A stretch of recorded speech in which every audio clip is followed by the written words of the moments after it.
প্রিয় বন্ধুরা, আজ আমাদের আলোচনার বিষয় হলো কোরোশন বা ধাতুর ক্ষয়। আমরা এই ছবিটাই দেখতে পাচ্ছি একটি পেরেককে পরিবেশে ফেলে রাখা হয়েছে এবং দীর্ঘদিন এই পরিবেশের আর্দ্রতা এবং বায়ুর সংস্পর্শে এসে দেখতে পাবো এই পেরেকটির ওপর একটি মরিচা পড়েছে এবং ধীরে ধীরে এই পেরেকটি বিনষ্ট হয়ে যাবে। অর্থাৎ পেরেকটি কিন্তু একটি লোহা নামক একটি ধাতু দিয়ে বানানো, অর্থাৎ এই ধাতুটি ধীরে ধীরে অবক্ষয় হয়ে নষ্ট হয়ে যাবে।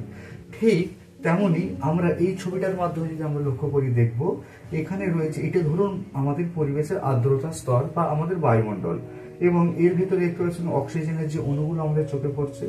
এইবার এই অক্সিজেনের অণুর সাথে এই দেখতে পাচ্ছেন বাতাসের পরিবেশের আর্দ্রতার উপস্থিতিতে এটা ধরুন একটি ধাতু, এবং এই ধাতুর উপরিভাগটা আমরা দেখতে পাচ্ছি যে এই পরিবেশের সাথে বিক্রিয়া করে ধীরে ধীরে ক্ষয়প্রাপ্ত হচ্ছে এবং ক্ষয়প্রাপ্ত হতে হতে পুরো ধাতুটি একটি সময় নষ্ট হয়ে যাবে।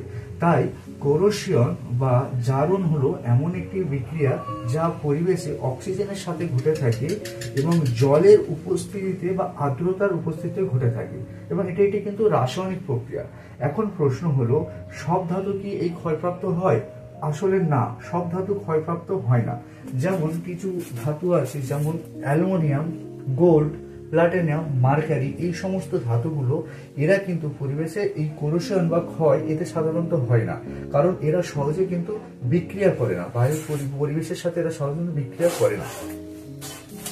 হ্যালো বন্ধুরা, এইবার আমরা এই যে কোরোশন বা ক্ষয় এইগুলো থেকে আমরা ধাতুকে রক্ষা করব কিভাবে? এই ধাতুকে রক্ষা করার জন্য আমাদের তিনটি পদ্ধতি চালু আছে। যেমন প্রথম হচ্ছে স্যাক্রিফিশিয়াল প্রোটেকশন, অর্থাৎ এই ছবিটাতে আমরা দেখতে পাচ্ছি যে এখানে একটি অ্যানোড এবং ক্যাথোড অর্থাৎ তড়িৎ বিশ্লেষণের পদ্ধতির মাধ্যমে ধাতুগুলিকে রক্ষা করা হয়। এই পদ্ধতিতে কিভাবে রক্ষা করা হয়? বেশি সক্রিয় ধাতু দ্বারা কম সক্রিয় ধাতুকে প্রোটেকশন করানো হয়। যেমন লোহা এবং জিঙ্ক ধরে নেওয়া হলো, লোহার উপর জিঙ্কের প্রলেপ দেওয়া হয়। এই পদ্ধতিতে একে বলা হয় স্যাক্রিফিশিয়াল প্রোটেকশন। এক্ষেত্রে কি হয়, বেশি সক্রিয় যে ধাতু আছে, বেশি সক্রিয় ধাতু কি করবে, সে যখন কম সক্রিয় ধাতুর উপর তার যখন আবরণটা দেওয়া থাকবে, সে তখন কি করবে, সে নিজে ইলেকট্রন প্রথমে ত্যাগ করে দেবে। অর্থাৎ বেশি সক্রিয় ধাতু ধরুন জিঙ্ক, সে তখন নিজের ইলেকট্রন নিজে ত্যাগ করতে শুরু করবে কোন রকম পরিস্থিতিতে।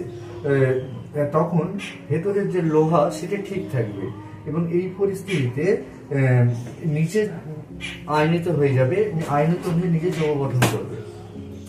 তারপরের পদ্ধতি আসছে আমাদের অ্যালোয়িং। অ্যালোয়িং মানে মিশ্রণ, অর্থাৎ অ্যালোয়িং কথার অর্থ হচ্ছে মিশ্রণ, অর্থাৎ কোনো ধাতুকে অন্য একটি ধাতুর সাথে মিশ্রিত করে নতুন একটি ধাতু তৈরি করা হয়, তাকে বলা হয় অ্যালোয়িং বা মিশ্রণ। যেমন আমরা জানি তামা এবং টিন মিশিয়ে আমরা ব্রোঞ্জ তৈরি করে থাকি, এবং সেই ব্রোঞ্জ আমরা দেখেছি খুব শক্তিশালী এবং এটা কিন্তু পরিবেশে কিন্তু নষ্ট হয় না। কিন্তু আমরা জানি তামা বা টিন দুটোই কিন্তু পরিবেশে নষ্ট হয়ে যায়, কিন্তু দুটো মিশ্রণে যখন ব্রোঞ্জ তৈরি করা হচ্ছে সেটা কিন্তু নষ্ট হচ্ছে না। তারপরে আসছে গ্যালভানাইজেশন। এই গ্যালভানাইজেশন আর এই যে স্যাক্রিফিশিয়াল প্রোটেকশন, এই দুটো প্রসেস প্রায় একই। গ্যালভানাইজেশন হচ্ছে কি জিঙ্কের চাদর, অর্থাৎ কোনো ধাতুর ওপর জিঙ্কের চাদর দিয়ে ছড়ানোকে বলা হয় গ্যালভানাইজেশন।